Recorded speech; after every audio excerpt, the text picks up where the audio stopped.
हाल ही में आपने भारत का प्रतिनिधित्व किया विदेश में। भारतीय संस्कृति, भारतीय लोक कला को विदेशों में लोग कैसे देखते हैं? इंडियन की फैन फॉलोइंग्स वहाँ पे ज़्यादा ही है, अपने बॉलीवुड को काफ़ी पसंद करते हैं। घर में क्या सब लोग आपका सपोर्ट करते थे या जो है ना कि कला को प्रोत्साहित ज्यादातर जगह नहीं किया जाता? हाँ, पहले थोड़ा मना था। ऐसा मतलब किंवदंती है कि जब भगवान श्री राम 14 वर्ष का वनवास करते हुए प्रयाग की धरती पे आए, तो यहाँ की जो महिलाएं थी, स्त्रियां थी, एक छिद्रदार हांडी में, मिट्टी की हांडी में दिया रखा और उनकी नजर उतारी। ट्विटर पे देखा था भारत के माननीय प्रधानमंत्री जी ने भी आपका टीम का और आप फोटो को शेयर किया था अपने ऑफिशियल हैंडल। जब शिल्प मेले में कोई परफॉर्म करता है या NCZCC में परफॉर्म करता है तो लोग कहते हैं कि केवल उनका सिलेक्शन वहाँ पे होता है जिनका परिचय हो, कला को महत्व नहीं है।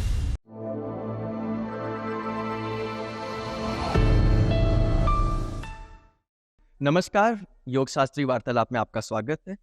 आज के एपिसोड में हम प्रयागराज की जानी मानी फोक आर्टिस्ट जो कि कई सारे राष्ट्रीय और अंतर्राष्ट्रीय मंच पे अपनी कला का प्रदर्शन कर चुकी हैं और लोगों से काफी प्रोत्साहन भी उन्हें मिला। जी हाँ, मैं बात कर रहा हूँ सुप्रिया रावत जी की। आज हम उन्हीं से जानेंगे उनके इस सफर के विषय में और साथ में ये भी जानने का प्रयास करेंगे कि भारत के बाहर भारतीय लोक कलाओं को किस प्रकार देखा जाता है, उनको किस प्रकार प्रोत्साहित किया जाता है। नमस्कार सुप्रिया जी। नमस्कार। कैसी हैं? बहुत अच्छे। तो जैसे कि हम लोग जानते हैं कि अभी हाल ही में आपने भारत का प्रतिनिधित्व किया विदेश में, तो वो अनुभव तो आपका बहुत अच्छा रहा होगा, लेकिन इसके पीछे बहुत मेहनत लगती है। तो हम जानना चाहेंगे वो शुरू से आपका कि बचपन से कैसे रुचि आई सब। बचपन से डांस वगैरह में बहुत इंटरेस्ट था, लेकिन पता नहीं था कि कैसे सीखना है, कहाँ पे इसकी ट्रेनिंग होती है अपने प्रयागराज में। और बेसिकली घर से ऐसा कोई भी नहीं था कि आपको गाइड कर सके। मतलब मैं अपने पूरे खानदान में कहूँ तो सबसे पहले ऐसी शक्ल जो ट्रेनिंग ले रही हूँ इस चीज़ की। तो दीदी लोग जाते थे संगीत समिति, प्रयाग संगीत समिति हमारे प्रयागराज में है, जो सब जानी मानी संस्था है, उसमें जाते थे कुछ लोग, तो उससे मुझे पता चला। और बचपन से मुझे कथक सीखने का बहुत ज़्यादा शौक था, तो कथक के लिए ट्रेनिंग के लिए मैंने प्रयाग संगीत समिति ज्वाइन किया। और मतलब बहुत छोटी थी तो अपने से ही आना जाना, साइकिल से ही आना जाना था, तो एक छोटे बच्चे का वो काफ़ी हार्ड वर्क था। तो वहाँ जा गए, सीखा कैसे स्टार्ट करते हैं, बेसिक क्या है। तो आपका इंटरेस्ट तो था, लेकिन घर में क्या सब लोग आपका सपोर्ट करते थे या जैसे भारतीय परिवारों में रहता है ना कि कला को प्रोत्साहित ज्यादातर जगह नहीं किया जाता? हाँ, पहले थोड़ा मना था क्योंकि हम लोग में ऐसा किसी ने स्टार्ट ही नहीं किया था। और अभी भी लोगों को बहुत रुचि नहीं है लोगों को संगीत में, सोचते हैं इसमें ज़्यादा मतलब आगे आप बढ़ नहीं सकते, लेकिन ऐसा नहीं है। उस समय तो जब हम लोग स्टार्टिंग में छोटे थे, सीख रहे थे, तभी और ये सब भ्रम था लोगों का। तो पहले मनाही थी, लेकिन फिर मम्मी ने कहा कि अगर खुद से तुम जा सकती हो। पहला तो ये होता है ना कि मेन बच्चों को उस जगह ले आना और मतलब छोड़ना, तो ये चीज़ें प्रॉब्लम करती है पेरेंट्स के लिए। तो पेरेंट्स ने कहा, घर वालों ने कहा कि अगर आप खुद से काबिल हो, जा सकते हो, आ सकते हो, तो आप बिल्कुल जाइए, तब आपको परमिशन है। तो आपने सबसे पहली परफॉर्मेंस कहाँ पे अपनी दी? मेरी सबसे पहली परफॉर्मेंस प्रयाग संगीत समिति में ही थी। वहाँ पे मेहता हॉल है, सभी को पता है, मेहता ऑडिटोरियम। तो हमारी प्रस्तुति वहीं पे थी, कथक की थी। मैम थी कथक की, वहाँ पे उन्होंने परफॉर्म करवाया था। जी, तो सबसे पहली जो आपकी प्रस्तुति आपने दी, तो आप किस आयु में शुरू की? मतलब बचपन से जैसे कि आपने बताया कि शुरू किया है, तो पहली प्रस्तुति भी उसी समय कुछ दिनों में हो गई या फिर लंबे समय का गैप? नहीं, नहीं, पहले का स्टेज हम लोग को बहुत बाद में मिलता था। अभी तो बहुत अपॉर्चुनिटी है लोगों के लिए, पहले ऐसा नहीं था। बहुत सीखना पड़ता था, तब उसके बाद ही हम लोग स्टेज पे उतरते थे। तो करीबन मुझे सीखते हुए जब 3 साल हो गए थे, 3 साढ़े 3 साल, उसके बाद मैंने मंच प्रस्तुति दी थी।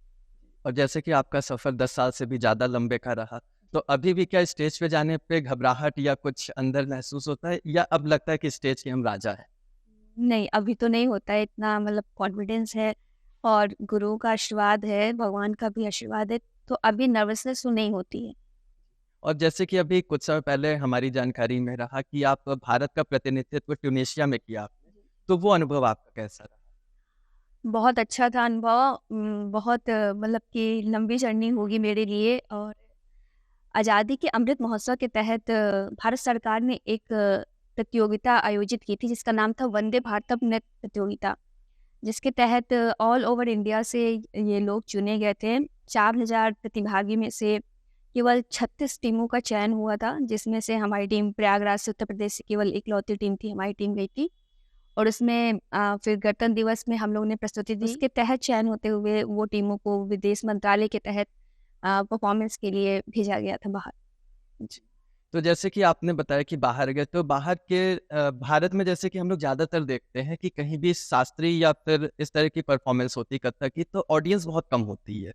तो बाहर में क्या रहा कि वहाँ भी ऐसे ही सीन है या वहाँ पे लोग काफ़ी उत्साहित होते हैं भारतीय कला के लिए? नहीं, ऐसा नहीं, वहाँ पे तो मतलब बहुत ज़्यादा पसंद करते हैं। इवन मतलब हम लोग को देखते थे, लोग कहते थे इंडियन, इंडियन, मतलब बहुत काफ़ी इंडियन की फैन फॉलोइंग्स वहाँ पे ज़्यादा ही है। अपने बॉलीवुड को काफ़ी पसंद करते हैं, अपने कल्चर को, उनको मतलब इतना कलरफुल होता है ना, कलर लगाना हाथों में, घुंघरू, ये सब देख के बहुत ज़्यादा अट्रैक्ट होते हैं। और आपका एक और डांस फॉर्म जैसे कि आपने बताया कि लोक डांस को आपने वहाँ पे परफॉर्म किया, तो वो कौन-सा विधा थी? हमने अपने प्रयागराज का ही पारंपरिक लोक नृत्य है ढेड़िया, जिसके तहत हमारा चयन भी हुआ था। उसकी प्रस्तुति दी थी और उसके अलावा हमारी पूरे मतलब उत्तर प्रदेश के जितने भी फ़ोक आर्ट फॉर्म है, जो फ़ेमस फ़ोक आर्ट फॉर्म है, हम उसको लेके अपनी प्रस्तुति के लिए गए थे। जैसे कि हमारा ब्रज का मयूर लोक नृत्य है, होरी है वहाँ की, हमारे विकास गीत है, किसान गीत है, राजस्थान का हमारा कालबेलिया, गुजरात का डांडिया और महाराष्ट्र का कोली। ऐसे मतलब 1 घंटे की हमने अपने पूरे भारत की छोटी-छोटी चीज़ों को एक पैक बना के लेके गए थे बाहर के लिए। तो भेड़िया नृत्य आपने बताया, इसके बारे में कुछ बताइए कि ये कैसे होता है, किस तरह? भेड़िया प्रयागराज का एक पारंपरिक लोक नृत्य है और ऐसा मतलब किंवदंती है कि जब भगवान श्री राम 14 वर्ष का वनवास करते हुए प्रयाग की धरती पे आए थे, तो यहाँ की जो महिलाएं थी, स्त्रियां थी, एक मतलब छिद्रदार हांडी में, मिट्टी की हांडी में दिया रखा और उनकी नजर उतारी। जी। और तभी से ये प्रथा मतलब चलती आ रही है। ये हाँ, दिवाली की पहले ही फेस्टिवल भी होता है। इस फेस्टिवल में अभी ये होता है कि जो घर की महिलाएँ या बहनें हैं, वो अपने पिता, अपने बड़े भाई की उससे नज़र उतारती है। बेसिकली ये फेस्टिवल होते हुए ये डांस फॉर्म में आया है। दोबा क्षेत्र का ये फेस्टिवल है। तो जैसे आपने बताया कि आरती उतारी थी भगवान श्री राम जी की, तो क्या इसमें मतलब जो डांस करते हैं उस समय कुछ आग का भी दिया का भी प्रयोग करते हैं या फिर जैसे कथक में सामान्य डांस करते हैं? नहीं, नदिया का प्रयोग किया जाता है क्योंकि जो हमारी अग्नि है वो बहुत मतलब पावन मानी जाती है। किसी भी पूजा में बिना आरती किए चीज़ें होती नहीं है। दिया का है क्योंकि उससे नज़र उतारने का कॉन्सेप्ट ही यही है कि आप उसको घुमा के उनकी बुरी नज़र उतारना है, अपने बड़े भाई की या मतलब जो भी बुजुर्ग हो घर में उनकी। जी। और अभी कुछ समय पहले हमने ट्विटर पे देखा था, भारत के माननीय प्रधानमंत्री जी ने भी आपका टीम का और आपकी फ़ोटो को शेयर किया था अपने ऑफ़िशियल हैंडल से। तो वो कौन-सा प्रोग्राम था? और सबसे पहले तो ये मेरे लिए बहुत ही गर्व की बात है कि हमारे देश के खुद प्रधानमंत्री ट्वीट करके आपको पर्सनली मतलब बधाई दे रहे हैं। वंदे भारतम नृत्य प्रतियोगिता के तहत जो चयन हुआ था और 2022 गणतंत्र दिवस राजपथ में हमारी प्रस्तुति थी, जिसमें 36 में से केवल 4 लोगों को उन्होंने सेलेक्ट करके इस तरह से बधाई दी थी। तो कैसा आपको लगा उस समय जब आपने देखा कि भारत के प्रधानमंत्री शेयर कर रहे हैं और बधाई दे रहे हैं? पहले तो बिलीव नहीं हुआ, फिर दोबारा रीचेक किया उनकी साइट पे, ये ऑलमोस्ट सभी ट्विटर पे, फेसबुक पे, उन्होंने अपने फेसबुक पेज पे भी किया था, तो अच्छा लगा था। और आपने कई जगह पे परफ़ॉर्म किया है, कई सारे आपको सम्मान भी प्राप्त हुए हैं। तो अभी तक आपको क्या लगता है कि ये सम्मान इतने ही सीमित हैं या अभी और भी आगे बढ़ना है? नहीं, हर व्यक्ति का है कि जब वो जितनी वो मेहनत करेगा उतना ही वो आगे बढ़ेगा, अगर वो बैठ जाएगा तो वो वहीं पे रुक जाएगा।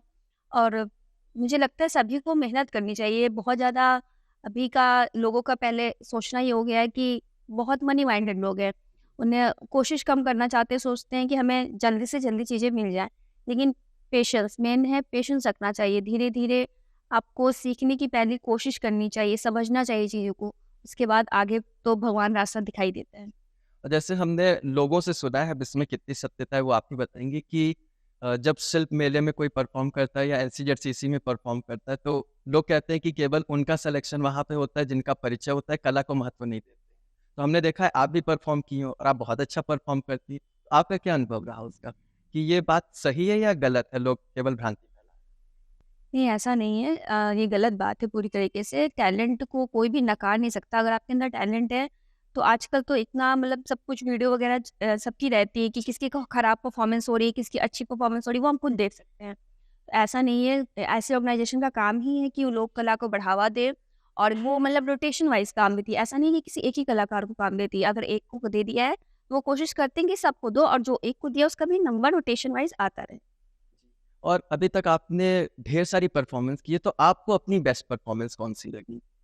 बहुत सारी परफॉर्मेंस है, लेकिन मतलब कि होता नहीं कि एक याद जैसे हो जाए। तो सबसे पहले तो जब मैं प्रधानमंत्री जी के सामने प्रस्तुति थी हमारी, और फिर इंडियन एम्बेसी, भारतीय दूतावास विदेश में जब हमारी प्रस्तुति थी, तो वो हमारे लिए, मतलब मेरे लिए ही नहीं, हमारे ग्रुप के जितने भी मेंबर्स हैं उनके लिए भी बहुत यादगार।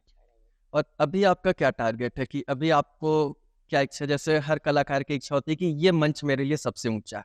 अभी मेरा टारगेट यही है कि अपने फोक आर्ट फॉर्म में, अपनी आर्ट फॉर्म को और सीखूं और आगे बढ़ाऊं, तो और भी कंट्री में जाना जाए कि भारत के अंदर भी ऐसी कलाएं हैं जो बहुत अननोन आर्ट फॉर्म है, जिसे भारतीय लोग भी नहीं जानते हैं। वो जाने, उसको समझे, क्योंकि जब हम ही इसको नहीं जानेंगे तो विदेश में लोग को, उनको भी क्या ही पता होगा। हम जानेंगे तभी हम लोगों तक पहुंचा पाएंगे इस आर्ट फॉर्म को। तो आप केवल परफॉर्म ही करती हैं या लोगों को सिखाती भी? नहीं, मैं परफॉर्म करने के साथ लोगों को सिखाती भी हूँ, ट्रेन करती हूँ। मेरे ग्रुप में ऐसा नहीं कि मैं सोलो परफॉर्म करती हूँ, हमारा पूरा डांस ग्रुप है जिसमें ऑलमोस्ट 10-11 गर्ल्स होती हैं, तो उनको ट्रेनिंग दी जाती है, उसके बाद वो परफॉर्म करती हैं स्टेज पे। जैसे आप प्रयागराज में हमने काफी अनुभव किया है कि लोग कला से बहुत जुड़ना नहीं चाहते। यानी कि अगर हमें किसी को चाहिए कि हम सिखाना चाहते हैं या हम अपना कुछ स्टूडियो स्टार्ट कर रहे हैं, ट्रेनिंग सेंटर, तो बहुत लोग रुचि नहीं लेते हैं। जो कलाएं होती पारंपरिक, जो बॉलीवुड स्टाइल है या जो वेस्टर्न स्टाइल, उसमें लोगों का इंटरेस्ट होता है। तो इसमें आपका क्या अनुभव है कि लोग आसान होता है उनको ले आना या फिर बहुत? एक्चुअली में यहाँ पे लोग पेशेंस नहीं है, कम समय में ज़्यादा चीज़ें पाने जाते हैं, लेकिन हमारा जो संगीत है, जो हमारा नृत्य कला है, उसमें बहुत समय देना पड़ता है। जब आप जिस चीज़ को ज़्यादा समय दोगे, वो आपको उसी तरह रिवर्ट करेगा, आपको उसी तरह देगा। और अपने नॉर्थ में ही ऐसा है, साउथ वगैरह में देखिए तो ऐसा नहीं है। वो लोग नृत्य कला साधना है, एकदम उनके लिए पूजा है।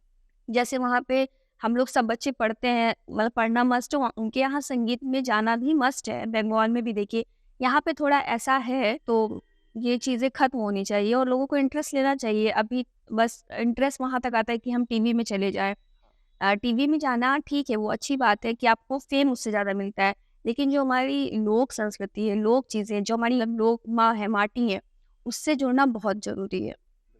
तो जैसे अभी हमने आपका एक पक्ष देखा कि आपकी सबसे बेस्ट परफॉर्मेंस क्या थी, कोई ऐसी परफॉर्मेंस भी रही होगी जिसमें आपको लगा होगा कि काश हम और अच्छा कर लेते? हाँ, एक कलाकार के तौर पे कभी भी इंसान सैटिस्फाइड, मुझे नहीं लगता कि संतुष्ट हो जाता है। ऐसा लगता है भी 100% नहीं दिया है, तो कभी-कभी लगता है किसी परफॉर्मेंस में कि 100% रह गया है। कुछ रह गया। हाँ। और जैसे कि लाइफ में अप एंड डाउन चलते रहते हैं, आपकी लाइफ में अगर अभी तक देखें तो अप में आपका भारत के बाहर जो परफॉर्मेंस रही वो एक अप है, अच्छा। प्रधानमंत्री जी द्वारा प्रोत्साहित किया गया वो भी एक बड़ा अच्छा up है। कुछ डाउन भी रहा होगा, तो अपने डाउन के विषय में कोई ऐसा समय जब लगा हो कि अब ये फील्ड छोड़नी चाहिए? ना भी, मतलब कि ये लगा नहीं कि फील्ड छोड़नी चाहिए। हाँ, डाउन तो ज़रूर रहते हैं लाइफ में। मतलब जब हमारा परफॉर्मेंस हो रहा था, जब हम लोग की जाने की तैयारियां हो रही थी, तो बहुत सारे लोग नहीं, क्योंकि अच्छे कामों में हेडल्स आते हैं, बहुत सारी चीज़ें रुकती। कभी हमारे ऑफिशियल मतलब कि डॉक्यूमेंट्स नहीं पूरे हो रहे थे, कुछ लोग नहीं भी चाहते थे कि ऐसे, मतलब कि इतनी छोटी उम्र में हम लोग बाहर जाएं।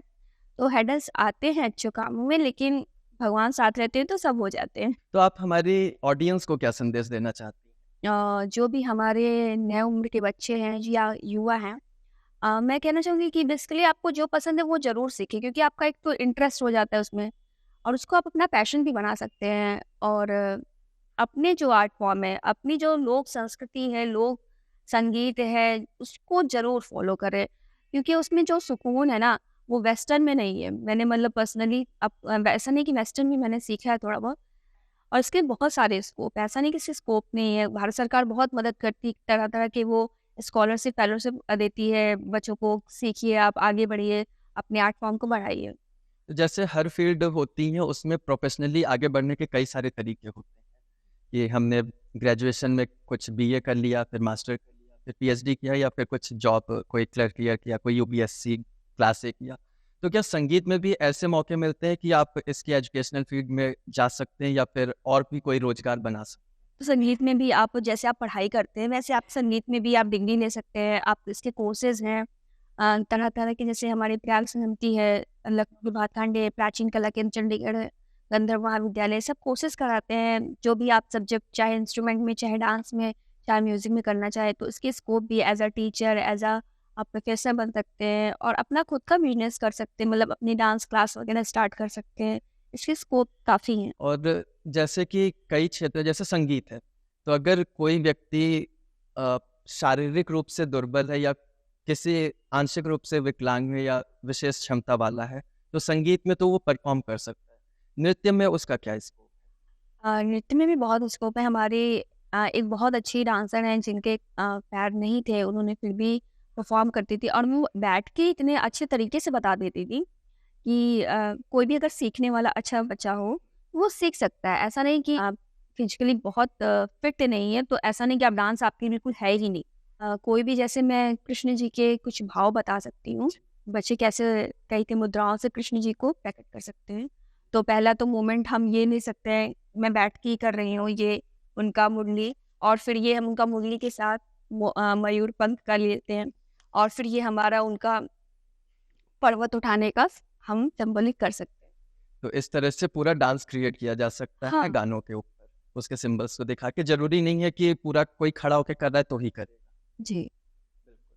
तो जैसा कि अब आज हम लोगों ने सुप्रिया जी से जाना कि लोक नृत्य क्या है, उसमें भी विशेष करके भेड़िया नृत्य के बारे में सीखा कि जब राम जी भारत आए वापस लंका पे विजय प्राप्त करके, तो उस समय स्वागत के लिए वो नृत्य शुरू हुआ और उसके बाद फिर वो महोत्सव के माध्यम से एक लोक नृत्य में बदल गया।